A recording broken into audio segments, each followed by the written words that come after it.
Au nom du Père, du Fils et du Saint-Esprit, ainsi soit-il.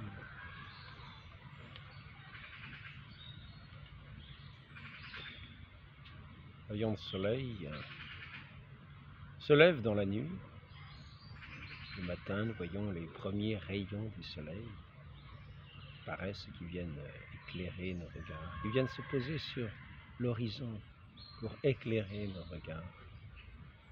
Par ces rayons de ce soleil, ce jour, dans la nuit, ainsi, pour beaucoup c'était la nuit, pour beaucoup c'était la nuit, et les plus grandes intelligences étaient endormies dans la nuit. Elles étaient comme à tâtons, elles cherchaient comme à tâtons, elles cherchaient la connaissance qui allait combler leur intelligence, chercher la lumière dans la nuit. Chercher la lumière dans la nuit, ce n'est pas l'acte le plus intelligent que nous puissions avoir, mais quand nous ne connaissons que les ténèbres, comment faire autrement? Comment faire autrement? Dieu se révèle. Dieu se révèle. Il se révèle comme il l'entend. Il se révèle aux plus petits. Je te rends grâce, Père, d'avoir caché cela, Père du ciel. Je te rends grâce d'avoir caché cela aux sages, aux savants du siècle, et de l'avoir révélé aux tout petits. Et nous avons vu, nous, se lever ce soleil. Nous avons vu, nous, se lever ce soleil, cette aurore au milieu de cette nuit des esprits, cette nuit du monde, de cette opacité des ténèbres. Nous avons vu se lever ce jour, sous le regard illuminé de Sainte Bernadette à Lourdes, dit-elle à un soleil éclairé tous ceux qui la voyaient. Ainsi ce jour où la Sainte Vierge Marie apparut dans ce quotidien de Lourdes, au bord de ce ruisseau, le Gave. Cette très sainte Vierge Marie, cette Reine du ciel, ce trône de la sagesse, et a donné le jour au monde, qui est rempli de l'éclat de cette lumière céleste, qui est pleine de grâce, est venue éclairer cette vallée de larmes, dans laquelle se perdaient toutes les intelligences les plus brillantes, qui brillaient au feu des petits briquets, des petites loupiottes que ce monde est capable de produire pour illusionner les esprits, amener les aveugles dans un trou toujours plus béant des intelligences qui suivent. L'intelligence, les intelligences et capacités logiques que nous avons ne donneront jamais la lumière. La lumière, nous la recevons, les intelligences en sont éclairées. En sont illuminées. L'intelligence consiste à chercher aussi ce chemin, mais à le reconnaître aussi, à en être éclairé, à s'en nourrir, On nourrit nos intelligences, nos âmes, nos cœurs, à cette douce lumière de la vie. Ainsi, cette douce lumière de la vie est venue à Lourdes. Elle n'est pas restée inactive. Elle était agissante, elle qui est cette lumière de la création, cette sagesse qui était au principe, commencement était cette sagesse éternelle, ce Verbe éternel, cette lumière de la lumière qui vient éclairer tout homme venant dans ce monde, et ainsi, cette sagesse n'est pas restée immobile, elle était active. Non seulement elle était belle à contempler, elle éblouissait tous les regards de ceux qui étaient ébahis devant cette humble Bernadette, que l'on ne reconnaissait plus tant elle était, tant son visage était éclairé de cette lumière, de cette grâce céleste, quand elle contemplait celle qui était la mère de la vie, celle qui nous a donné celui qui est le jour. Il est apparu dans cette petite grotte de Lourdes, dans ce lieu inconnu en France, dans ce lieu perdu. Et toutes les intelligences qui étaient éblouies par cette lumière, ont voulu déjouer ce qu'ils pensaient être une illusion, voire un mensonge, qui ont résisté avec opiniâtreté autant qu'ils ont pu pour rester dans leur carapace enfermés, dans leur propre intelligence, sans pouvoir dépasser cette intelligence qui est bien sûr un orgueil qui ne peut être dépassé par rien, surtout pas par la lumière véritable. Les philosophies des Lumières sont incapables de la lumière véritable. Cependant que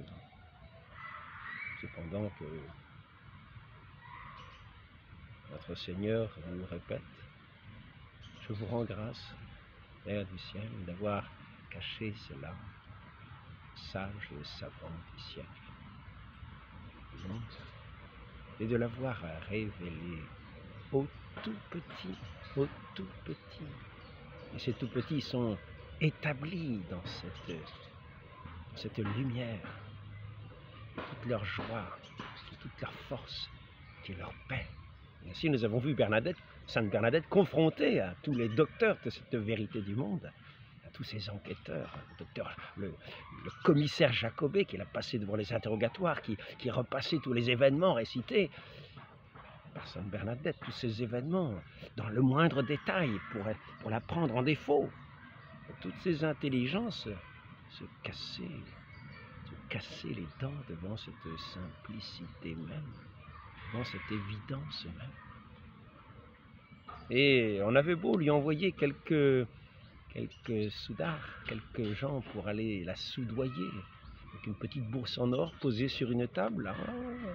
Nous voulons vous venir en aide, afin de voir au moins les motifs de ce mensonge. Si nous ne découvrions pas le mensonge, il nous fallait au moins découvrir des motifs du mensonge, des intérêts de cette pauvre famille où le père même était, je crois, allé en prison parce que peut-être il n'arrivait plus à payer, parce que.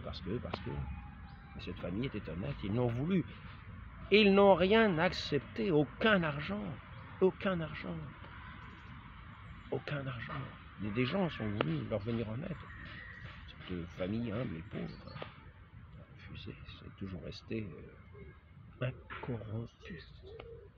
Et le pauvre savant de ce monde de l'obscurité, de ce règne de l'obscurité, le commissaire Jacobet, dans ce monde scientiste, qui était si bien installé dans cette science naissante qui voulait démontrer l'inexistence de Dieu, se trouvait bien fort dépourvu quand la lumière fut venue.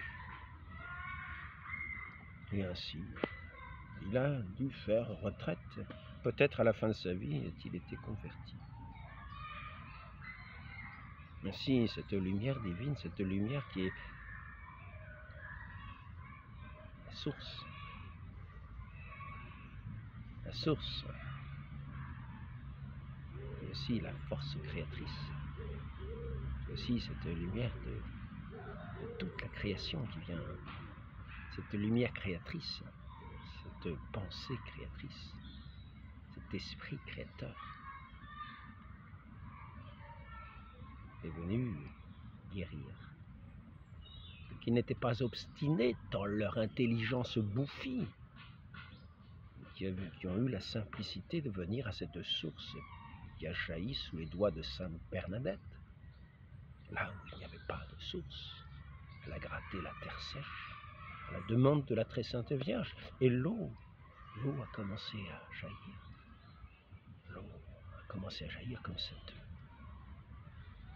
cette source de la guérison des corps et des âmes.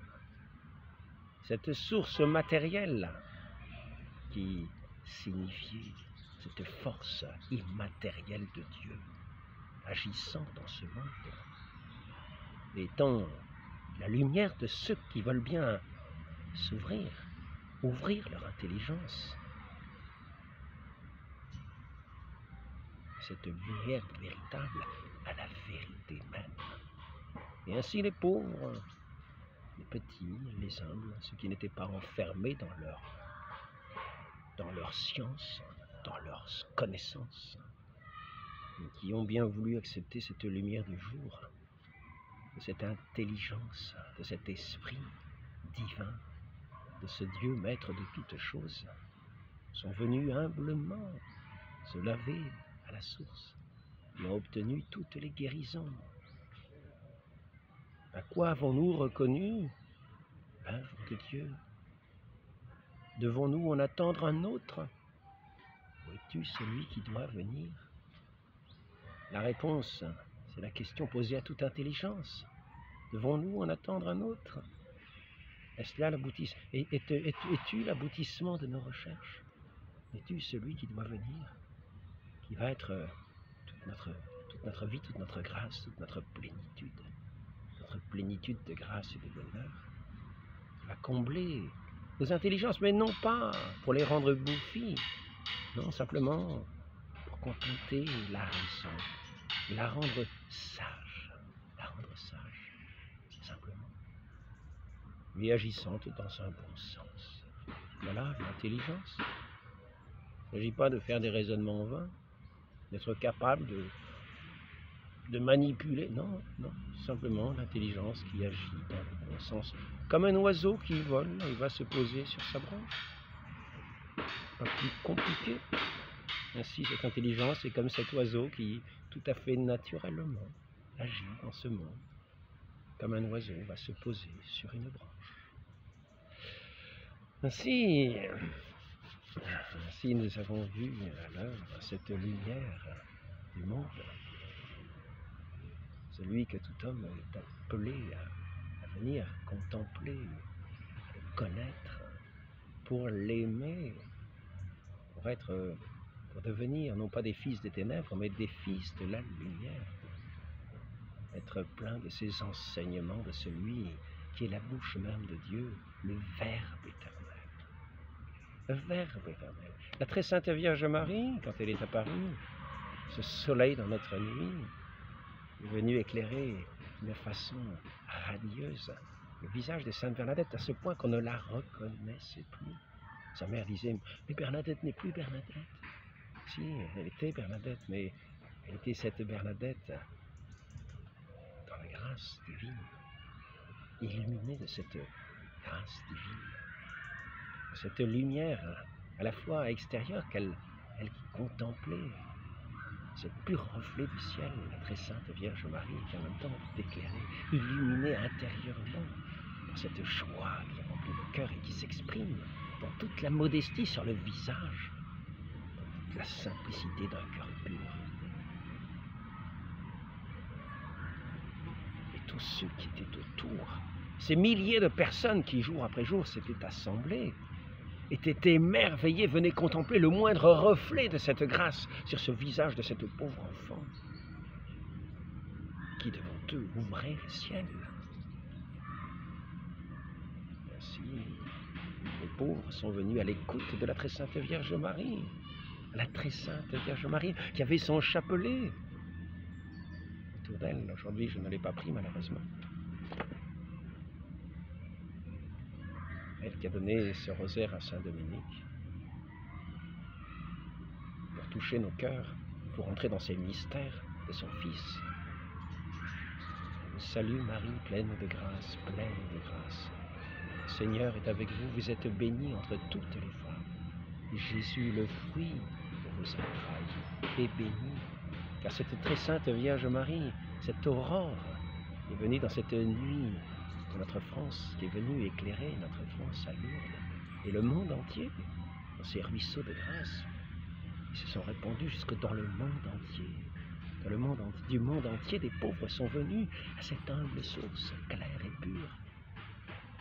Ils ont trouvé la guérison, sinon des corps, au moins des cœurs.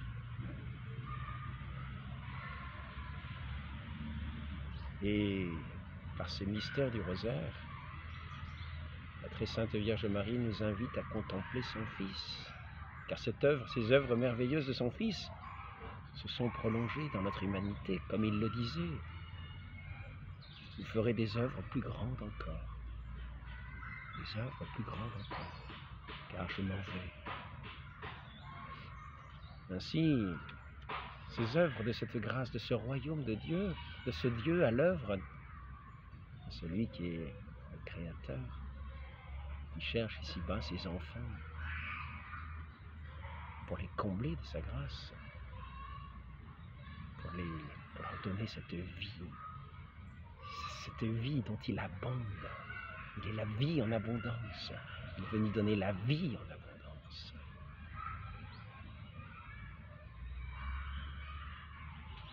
Et toute intelligence s'abaisse, et toute oreille écoute,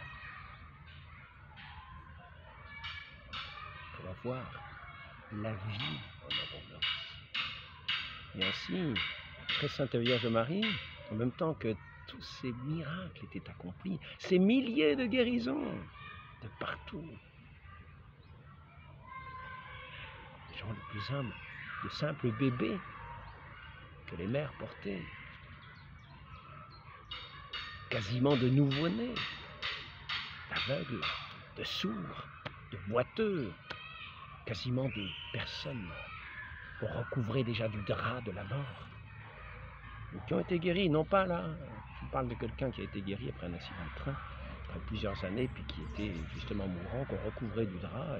Au moment du passage, là, il n'a pas été guéri. Cette source jaillit sur les doigts de Sainte Bernadette, mais au passage du Saint-Sacrement, au moment où le prêtre passait à la procession des malades avec le Saint-Sacrement, alors qu'on était en train de recouvrir pour ne pas effrayer les gens, les personnes pensaient être mortes, ainsi que cette personne soudain s'est levée, juste quand le Saint-Sacrement passait devant. Il s'est relevé comme un mort qui s'est relevé de son tombeau. Ici, nous avons vu à Lourdes les œuvres les plus merveilleuses, les plus merveilleuses. C'est ainsi que non seulement nous avons vu cette lumière se lever comme une aurore, et qui a fait, sur lequel voulaient résister les esprits de ce monde, et qui finalement, les uns après les autres, capitulaient. Le docteur Ozu, qui était là, à regarder combien de temps la bougie allait brûler sous la main de Sainte Bernadette, alors qu'elle était en train de voir la Vierge Marie, et que cette bougie ne consumait pas ses doigts, que ses doigts n'étaient même pas noircis. Il était là, regardez, 10 minutes. Il calculait le temps, parce que c'était un esprit scientifique. Ces œuvres de grâce qui défient toutes les lois de la physique, parce que notre Dieu, le Dieu créateur, il n'est pas enfermé dans sa création. Il règne, il règne. Il veut régner dans nos cœurs par l'amour, et il l'a puni. Il punit, c'est-à-dire il châtie pour nous corriger, afin de ne pas nous laisser égarer. C'est ainsi qu'il corrige ses enfants, est-il dit. C'est ainsi qu'il corrige ses enfants en bon père. Car s'il nous laissait tranquillement dans notre sommeil, ce serait pour notre perte éternelle. Car notre vie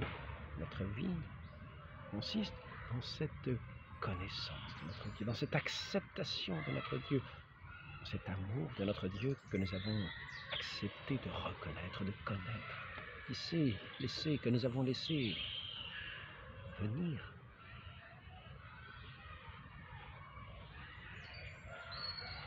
à nous dans toutes ces œuvres magnifiques. Il n'y a nul autre chemin de connaissance que celle de ce Père éternel.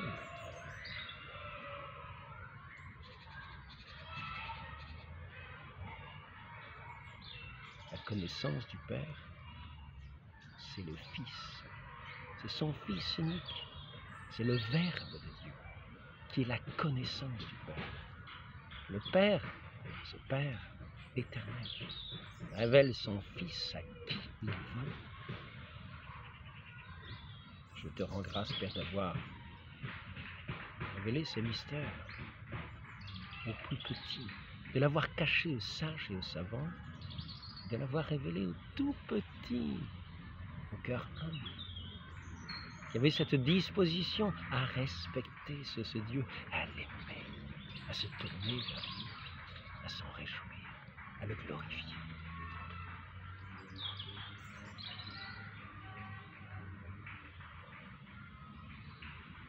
Il n'y a pas d'autre chemin de connaissance. Nul ne va au Père que par le Fils, qui est la connaissance du Père, le Verbe éternel. Le Père se connaît d'un seul acte, et cet acte, c'est le Fils unique, car il est le Dieu tout-puissant, et rien n'est caché à ses yeux. Il connaît toutes choses d'un seul acte de connaissance. Et cet acte de connaissance, cet unique acte de connaissance, c'est son Fils, engendré de toute éternité. Le Père se connaît lui-même. Il se connaît lui-même de toute éternité. Cette connaissance de lui-même, cette connaissance de toutes choses, d'un seul regard, c'est son Fils, qui est la sagesse, est venu éclairer ici-bas tout homme venant en ce monde. Car il nous a fait à son image, à sa ressemblance, pour le connaître, être rempli de cette sagesse. Les esprits durs, les esprits intelligents, bouffis d'eux-mêmes, perdent du coup toute intelligence. Ils demeurent dans cette nuit. Ils demeurent dans la nuit. Une nuit éternelle, car il n'y a nul autre chemin que le Fils.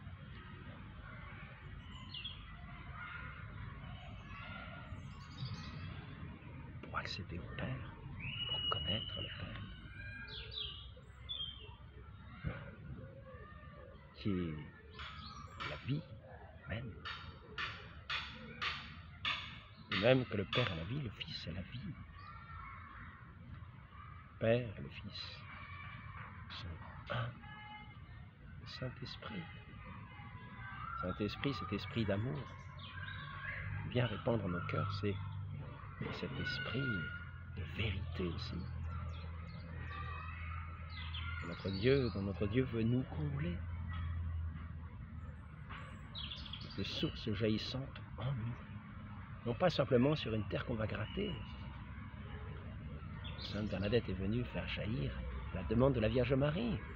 Et elle, dans l'obéissance, a fait, par cette obéissance, jaillir c'est cette source qui a été un bienfait pour les multitudes. Non seulement ceux qui étaient guéris, mais leur famille, qui voyaient revenir dans leur maison leurs parents, eux qui étaient sur un grabat, eux qui partaient sur un grabat, eux qui partaient dans des infirmités épouvantables, qui revenaient le pas léché. Quelle merveille! Ainsi,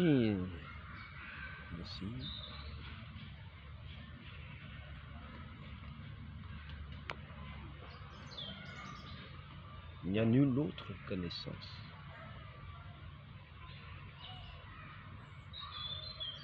Notre Dieu se révèle. Et cette lumière la plus vive, la plus intense, car il est lui-même cette lumière, et il n'y en a pas d'autre. Lui seul se révèle, lui seul révèle le Fils. Et le Père et le Fils révèlent le Père. C'est ainsi que notre Seigneur nous dit son évangile. Et les boiteux marchent, les sourds entendent, les morts ressuscitent à la vie véritable. Aux pauvres est annoncée la bonne nouvelle. Tant pis pour les autres, tant pis pour ceux qui veulent rester sourds, qui veulent rester dans leur ombre, leur vie durant. S'imaginent, dans leur grande intelligence, que d'un trou noir, soudain, a jailli un éléphant, que d'un trou noir, soudain, a jailli un arbre, que d'un trou noir, soudain, a jailli le pauvre frère Alain. Et ils trouvent ça intelligent de penser des choses de ce genre. Ils trouvent ces raisonnements intelligents. d'un Big Bang originel, d'un trou noir a surgi une girafe, une voiture, une tablette Internet. Oh, c'est extraordinaire. D'un trou noir a jailli l'intelligence, la lumière. Oh, c'est extraordinaire. Nous avons des esprits très brillants, très intelligents. C'est la logique même. Prenez un trou noir et vous faites hop, un éléphant. Mais par contre, on trouvera tout à fait irraisonnable que Dieu incarné, celui qui s'est fait homme, le Verbe éternel, qui a souffert la passion, ait pu ressusciter ça. Ah non, oh non, ça c'est pas raisonnable. Mais par contre, d'un trou noir, un éléphant. D'un trou noir, un ver de terre. Après que tout a été porté à des centaines, à des milliers de degrés où il n'y a pas la moindre parcelle de vie, bien sûr. Et que tout ce magma fondu, fait toute cette création extraordinaire que nous voyons. Nous voyons que les intelligences qui pensent cela, qui pensent être très éclairées, ont quelques pas à faire pour y voir mieux encore. La lumière éclaire toutes choses et il nous est bien d'en être, il nous est heureux d'être éclairés de cette lumière véritable, de celui qui est la lumière, la source de toute lumière, en qui nous avons la connaissance véritable. Demandons cette grâce, cette connaissance qui est son Fils, unique. Voilà. Demandons à celle qui l'a mis au jour, à celle qui est pleine de grâce, cette humble servante du Seigneur, de nous donner toujours son Fils. Et nous, d'être ces pauvres, ces humbles, ces petits, qui nous réjouissons de cette bonne nouvelle de notre Dieu. Marie, conçue sans péché, priez pour nous, qui avons recours à vous. Ainsi soit-il. Au nom du Père et du Fils et du Saint-Esprit, ainsi soit-il.